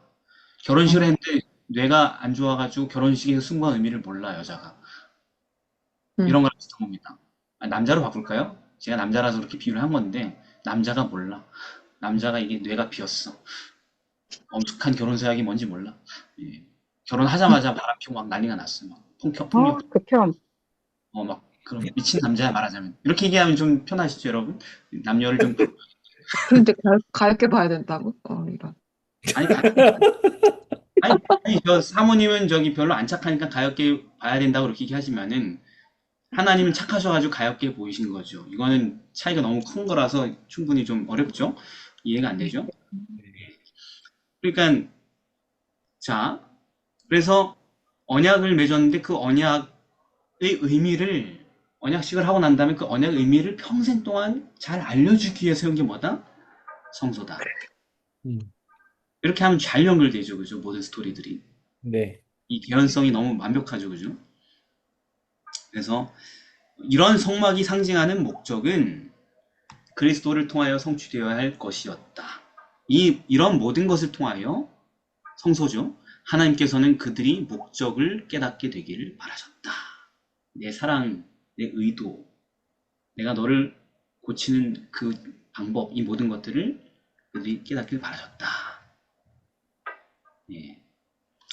또 시대의 소망에는 좀 다르게 표현했는데 똑같은 얘기를, 예수님이 이 땅에 오신 것을 그 성소에 비하면서 하나님의 임재의 상징이 그들과 함께 있었다. 그게 성소죠. 이와 같이 그리스도께서도 우리 인간 진영의 가운데 당신의 성막을 세우셨다. 그가 사람의 장막 곁에 당신의 장막을 치신 것은 그가 우리 가운데 거하시고 우리를 당신의 거룩한 품성과 생애에 친숙하게 만드시기 위해서였다. 그러니까 그 성소 전체가 예수님을 상징한 거죠. 하나님의 영광을 가리시고 오신, 이 땅에 오신. 그러니까 예수님인 거예요, 말하자면. 성소가. 예수님도 뭐예요? 보이지 않는 하나님의 형상이 우리에게 나타나신 바 된 게 예수님이잖아요. 그러니까 예수님을 통해서 우리로 하여금 하나님의 선하심과 그분이 우리를 구원하신 방법을 모든 것을 배우게 하셨어요. 예수님 한 분을 통하여서. 이게 실체였다는 것입니다. 자, 그러니까 이제 오늘 우리에게 적용을 해볼까요? 그럼 우리가 예수님을 믿고 그분의 언약을 받아들여서 그분의 자녀가 되기로 했다면 우리는 우리의 의무를 온전히 깨닫기 위해 하나님의 말씀을 묵상하는 것뿐만 아니라 예수님의 생애를 묵상해야 되고 그분이 우리의 성소시니까. 그죠? 옛날의 네. 성소 실체는 예수님이니까. 그리고 그리스도의 생애와 품성의 가르침을 명상함으로 그분의 사랑과 그분의 거룩하심과 그리고 우리의 구원의 비밀을 탐구하여 깊이 깨닫는 과정들을 이제 걸어가야 된다는 것이죠. 우리가 예수님을 믿게 되었으면 평생 우리는 예수님을 묵상하고 명상해야 된다는 얘기입니다. 우리를 위해 세우신 성소이신. 그렇게 하면 우리가 언약의 조건에 맞는 삶을 살아가는 유일한 힘이 된다. 구원의 첫 번째 단계가 뭔지 아시겠어요, 여러분? 죄인이 구원받는 첫 번째 단계 뭡니까? 그분의 사랑을 이해하는 거, 언약을 포함해갖고.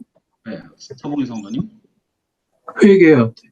아, 보통 회개 이렇게 얘기하는데 회개는 후순위. 첫 번째가 아닙니다.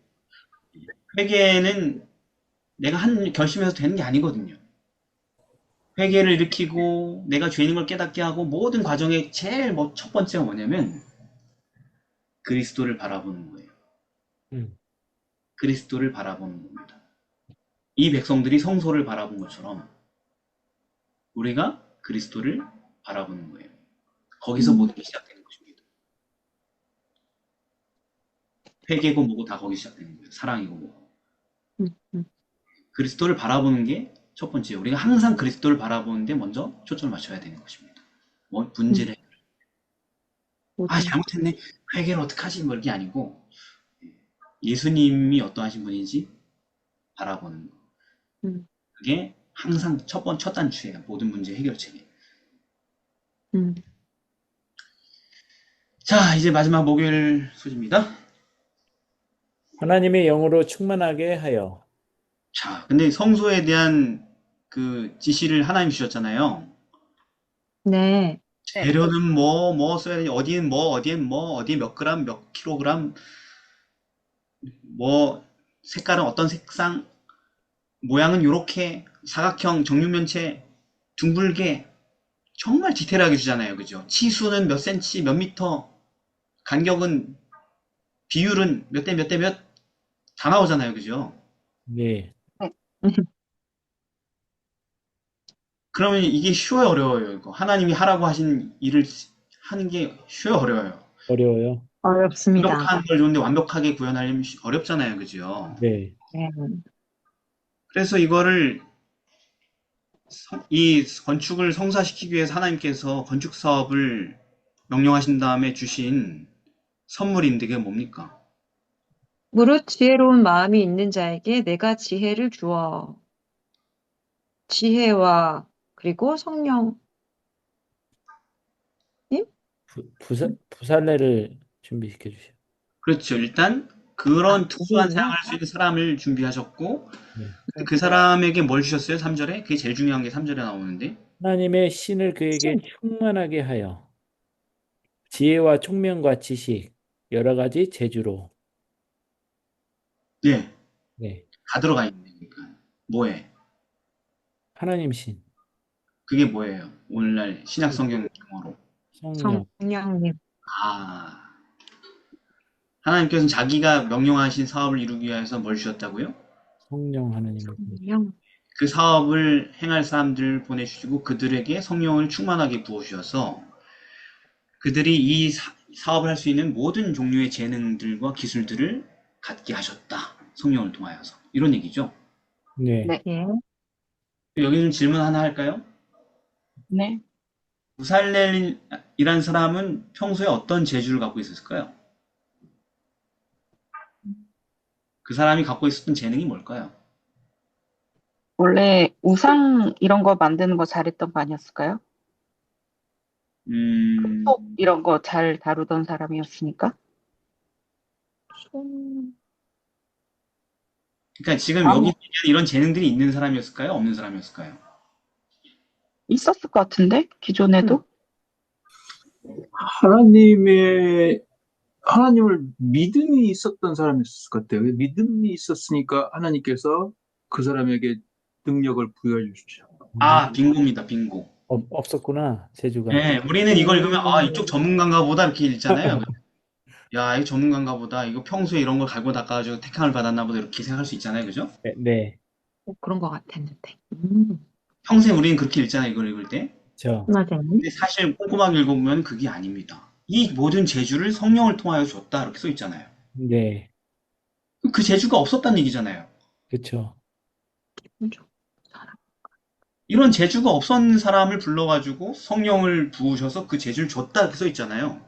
네, 그 다음에 6절부터 나오는 뭐 오홀리압 같은 사람들도 조력자들도 지혜를 주었다.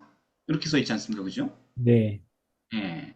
그러니까 뭐 수공 기술이 있었던 사람일지 모르겠지만 이쪽 분야의 기술은 없었던 사람들이라는 거죠. 그쵸.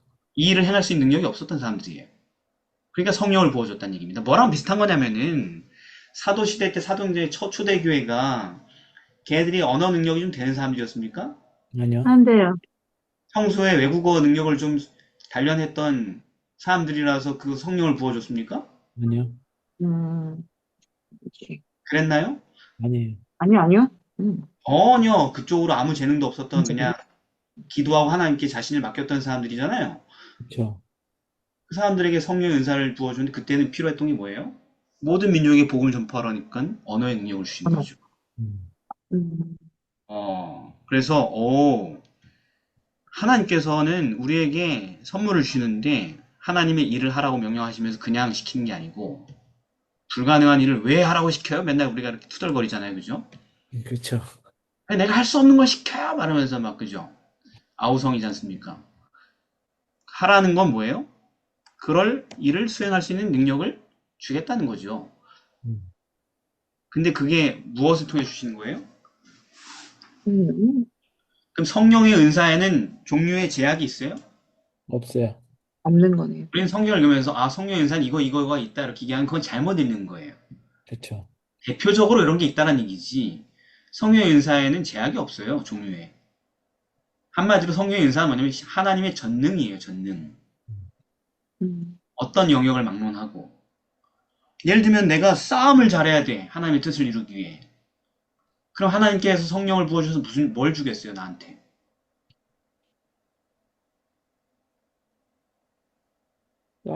전투력, 전투력을 주겠죠. 그게 누구예요? 성령을 받아 전투력이 세진 사람.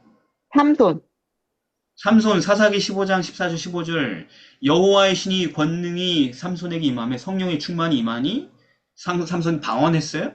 아니면 공교한 기술로 뭘 만들었어요? 연주를 했어요? 아니요. 아니면 예언을 했어요?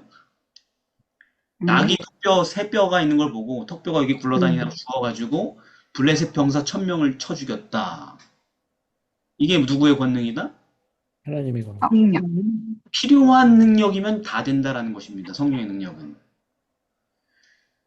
네. 다니엘과 친구들은요. 다니엘과 친구들이 충성하고 복종했더니 왕궁에서 바벨론의 왕궁에서 뭘 주셨어요? 학습 능력, 그렇죠. 지식을 얻게 하시며 모든 학문과 모든 재주에 명철하게 하신 외에 올 A뿔 학생으로 만들었다는 거죠. 모든 분야에. 바벨론 학문에. 거기다가 플러스 다니엘은 예언의 은사를 받았다. 보통 선지자들이 받는 은사죠. 그죠? 그러니까 공부도 잘하게 할 수 있다. 하나님의 성령의 능력은. 그 공부가 학문이 목적과 합하다면 하나님의 구속의 역사를 이루는. 이거에 또 혹해가지고 또 다들 막 또 이게 다니엘 친구 학습법 이렇게 책 써가지고 또 하지 말고 그게 그 얘기가 아니니까. 그죠? 다니엘 학습법이라는 책이 있죠, 실제로. 자, 그 다음에 또 사도행전 2장 4절 같은 경우는 언어 능력. 왜? 그때는 세계 모든 민족에게 복음을 전파해야 된다는 사명을 받았으니까. 그죠? 그래서 성령의 능력은 모든 능력을 다 망라한다. 그래서 은사는 여러 가지지만 성령은 같습니다. 모든 일은 같은 한 성령이 행하시고 그 뜻대로 각 사람에게 나눠주는 것입니다. 필요에 따라서. 그럼 저 같은 사람에게 하나님께서 능력을 주려면 맨날 제가 원하는 게 뭐겠어요? 예언의 은사겠죠. 그죠? 목사니까 목사들은 말씀을 전해야 되니까 맨날 그 은사를 바라겠죠. 그죠? 제가 뭐 전투력이 좋아지면 뭐 합니까, 제가? 예? 일당 100명을 쓰러뜨릴 수 있는 힘을 가지면 제가 뭐예요, 목사가, 그죠? 한 방에 원샷 원킬 펀치력을 주십시오. 이게 말이 됩니까? 제 입장에? 아니죠, 그죠? 설교의 은사가 필요한 거죠, 그죠? 네. 성경을 가진 은사. 예. 그런 것처럼 각자에게 은사를 주신다. 성령을 통하여서. 하나님의 명령을 성취시키기 위하여서. 벤카슨 같은 사람들에게 뭘 줬어요? 신의 손을 의료기술. 의료 기술을 줬죠, 그죠? 네. 자, 그러니까 지명된 사람들은 본래 그쪽 전문 기술자들이 아니었다. 전문가들이 아니었다. 우리 서공인 성도님이 얘기한 것처럼 다만 그런 일을 위해 언제든지 헌신할 준비가 된 믿음의 사람들이었다라는 것을 우리가 확인할 수 있는 것입니다. 우리가 가져야 되는 건 전문성이 아니고 뭐예요? 믿음이다. 믿음. 하나님의 백성에게 필요한 건 전문성이 아니라 믿음이다. 전문성을 제가 폄하하는 게 아니고 전문성도 믿음과 연합되면 좋은 은사가 되지만 전문성에 미치지 말자. 전문성에 미치고 믿음을 뒤로하는 사람들은 다 전문성으로 돈 벌어먹을 궁리하는 사람들이니까. 그렇잖아요, 그죠? 하나님의 뜻이 아니고. 여러분도 아시겠지만 나중에 저런 기술을 행사했던 성령을 받은 사람들의 후손들은 그 기술을 물려받아가지고 격길로 나가잖아요, 그죠? 솔로몬의 왕궁을 졌던 그 친구는, 그죠? 돈벌이에 미쳐가지고 솔로몬 왕궁을 졌지 않습니까? 솔로몬 성전을, 그죠? 그래서 솔로몬 성전이 타락하게 된 거죠? 네. 네. 그래서 솔로몬 성전이 하나님의 성전인데 솔로몬의 성전 이름이 붙게 된 거잖아요, 그죠? 인간의 이름으로. 네. 그죠? 네. 자, 뭐 그렇습니다. 그래서 교육에 이런 얘기가 있습니다. 전문성이 없던 사람들이라는 얘기를 증명을 하려고 가장 비싼 재료와 가장 훌륭한 예술적 솜씨를 요하는 화려한 건물이 이제 막 노예 생활에서 벗어난 사람들에 의해 건축되어야 됐다. 이게 되냐고요. 노예가 그런 예술품을 만들었겠냐고요. 거기서 돌이나 다듬고 진흙이나 이겼지. 그런데 이런 엄청난 예술품을 만들려고 한다니, 공학적으로도 완벽한. 그것은 엄청난 대사업으로 생각되었다. 야, 이게 가능하냐? 우리가 사막에서 이걸 하는 게? 전문 기술자가 없는데? 그러나 건축의 설계를 주신 하나님께서는 건축하는 자들과 더불어 협력하시기로 약속하셨다. 자, 모세가 이거 성소 건립 이상을 받았을 때 모세가 어땠을까요, 마음이? 이 사람들 데리고 이거 지을 생각하니까 벌써부터 머리가 아프고. 맞아요. 그랬어요. 그렇겠죠. 모세가 실제로 그랬어요, 모세가. 읽어드리겠습니다.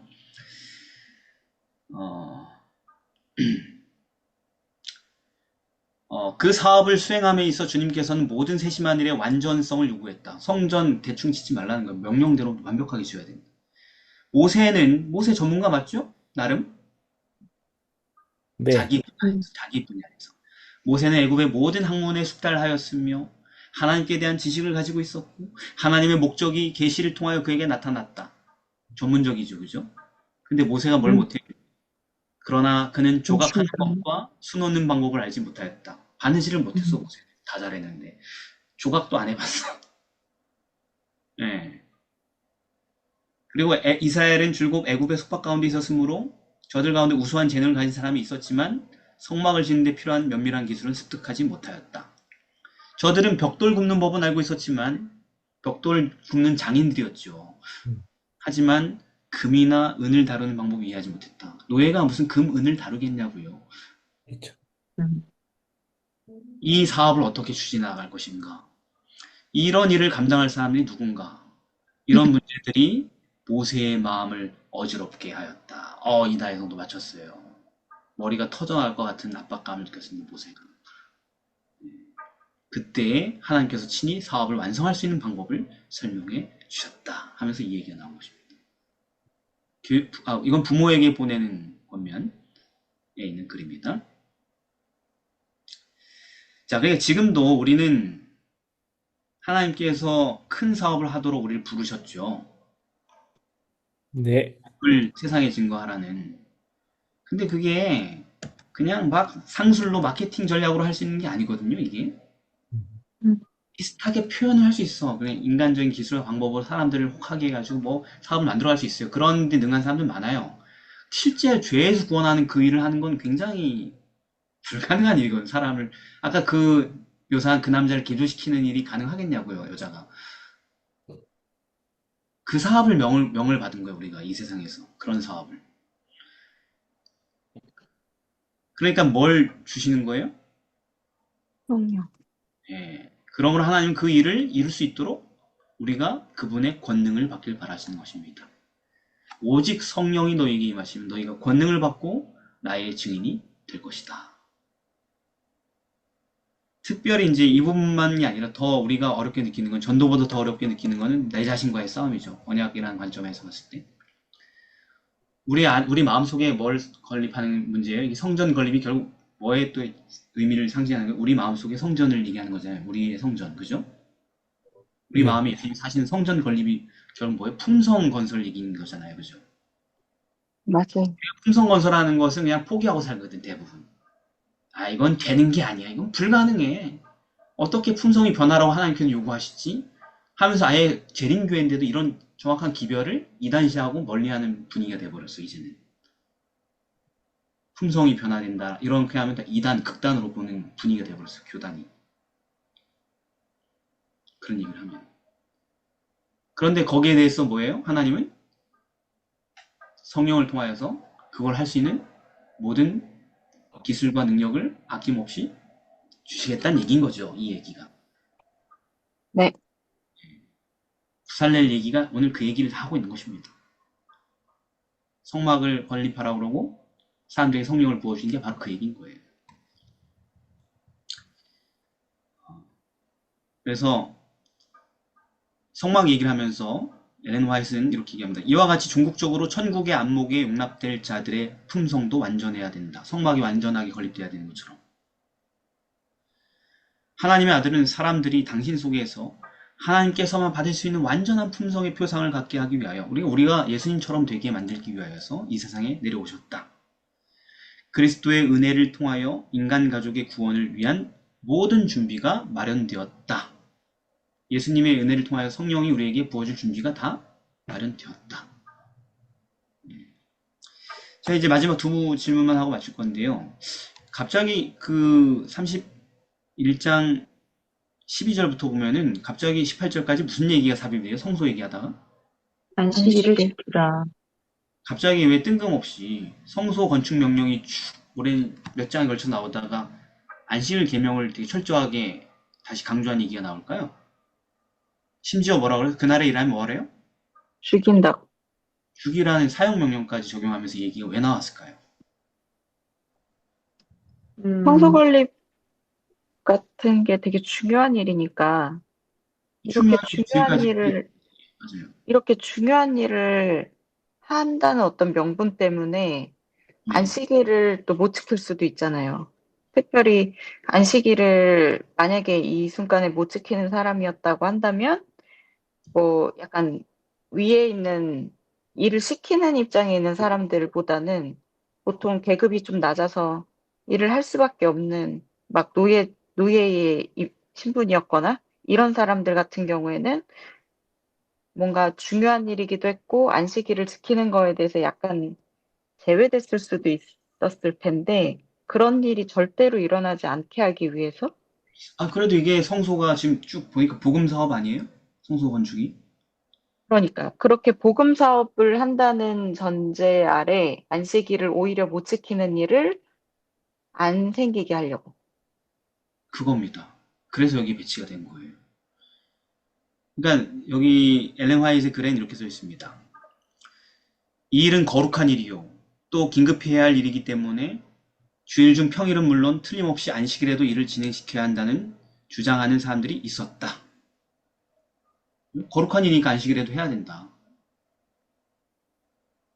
그리스도께서 이런 제안을 들으셨고 제안이 실제로 있었던 것이죠.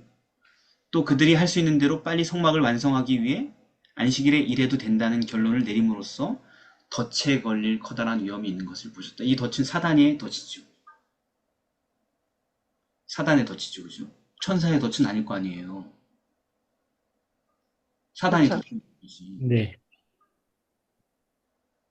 성막의 일이 비록 신속하게 진행되어야 한다 할지라도 안식일을 일하는 날로 삼아선 안 된다.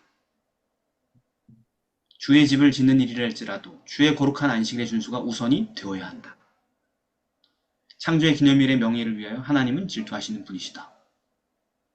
묵상해 볼 수 있을까요? 오늘날 우리 교회 현실에? 네. 어떻게 해요? 많은 교회가 그런 명분을 삼아서 안식일에 많은 일을 하고 있죠. 그러면 어떻게 죽여야 된다고 써있죠? 반드시 응, 죽일지니라. 그러니까 생명이 끊겨지리라 반, 이렇게 있는데. 반드시 죽여라. 그죠? 반드시 죽이라 그랬어요. 우리 교인들, 교회 지도자들 반드시 죽어야 될 사람이 너무 많겠네요. 그죠? 큰일이네. 왜? 장로님들이나 뭐 목회자들이나 이런 거 많이 하잖아요. 왜 그렇게 다들 많이 안식일 하죠? 일을 하지 못해 안달일까요? 다들 우리가? 이거 몰라서? 아니, 우리 솔직해집시다. 왜 사람들이 교회 일을 교회에서 해야 되는 힘들고 복잡한 일들을 다 안식일에 하냐고요. 솔직하게 얘기해 일요일, 봅시다. 그 다음날 일요일날 쉬어야 돼요. 다른 일요일, 날이 너무 소중하기 때문에, 나의 시간이 너무 소중하기 때문에, 희생하고 싶지 않기 때문에. 그러니까 약간 좀 쓰레기통으로 써도 되는 시간이 일주일 중에 어느 시간인 거예요? 안식일. 아이고, 아이고야. 이런 개념이죠. 인간의 본성이라는 게. 그죠? 네, 예. 복음을 위해서 그렇다라는 명분을 붙이면 다 되죠. 뭐든지 할 수 있죠. 그죠? 맞아요. 대규모 행사든 뭐든 다, 뭐든 갖다 붙일 수 있죠. 그죠? 어떤 노동이든 복음을 위해서 하는 거라고 붙이면 다 되죠. 교회 안에서. 그죠? 맞습니다. 그러면은 하나님 보실 때는 반드시 죽여야 될 범죄로 보인다. 그래서 사실상 오늘 안식일이 거의 다 무너져 있는 거죠. 음, 예. 아, 참 너무 어려운 문제예요. 그죠? 한 개인이 의식을 깨달았다고 해서 바꿀 수 있는 문제가 아니에요. 제가 담임 목사잖아요. 그래, 조그만 교회지만은. 담임 목사인데도 이 흐름을 바꾸기가 되게 힘들어요. 이 안식일에 일하는 문제는 되게 적극적으로 사람들이 집요하게 몰아붙여요. 하자고. 설명을 해주기 되게 힘들어요, 이게. 이건 진짜 힘듭니다, 이건. 이 여론을 꺾는 건 되게 힘들어요.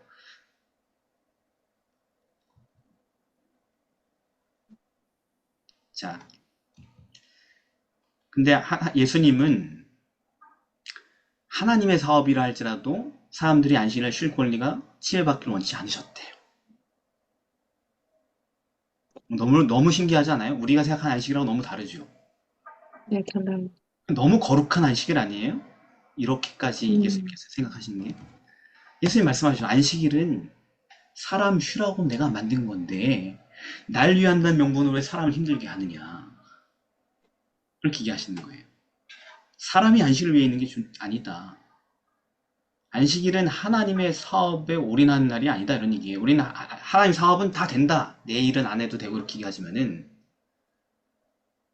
이래도 된다. 이렇게 얘기하는 결론을 내는데 그게 아니라는 것입니다. 그래서 우리가 안식이 별로 거룩하지가 않고 경건하지가 않은 거예요. 이 개념이 사라졌기 때문에 교회 안에. 자, 다시 한번 얘기하지만은 우리가 뭐라고 느끼고 변명하든지 간에 반드시 죽어야 할 죄를 짓는 것이다 라고 예수님께서는 기록하고 넘어가셨다. 와우. 마지막 10계명을 이제 마지막으로 모든 얘기를 마치고 친수로 이렇게 깎으셔가지고 돌을 위에 새겨서 이렇게 주셨는데 그 이유가 뭘까요? 왜 친수로 돌판에 새겨주셨을까요? 그걸 묵상하고 영원히 지워지지 않는다. 하나님의 율법은 영원하다. 그렇죠. 네. 하나님의 모든 말씀은 거룩하고 완전하고 어느 하나 떨어질 말이 없죠. 그죠? 네, 네, 버릴 말씀이 있어? 없잖아요. 다 하나의 말씀이잖아요. 네, 어느 하나도 변경할 수 없어. 그런데 그 중에서도 그 수백, 수천, 수만 구절 중에서도 하나님이 자기 손으로 직접 새겨서 인간에게 주신 글은 뭐밖에 없어요? 10계명. 10계명밖에 없어요. 심지어 그 돌비는 그냥 갖고 다니는 게 아니고 어디에? 법궤. 하나님의 보좌를 상징하는 가장 거룩한 장소인 지성소의 언약궤 안에 속죄소 아래 딱 배치하게 했어요. 그것은 하나님께서 십계명의 조문들이 얼마나 중요한지, 그걸 얼마나 높이신지를 보여주는 거죠. 음. 이것들이 하나님의 모든 법을 대표하고, 이것들이 변경되거나 지워지거나 할 일은 영원히 없어야 된다는 것을 강조하신 거죠. 이것들이 마지막 때에 하나님 나라의 영원한 법이 될 법들이라는 거죠.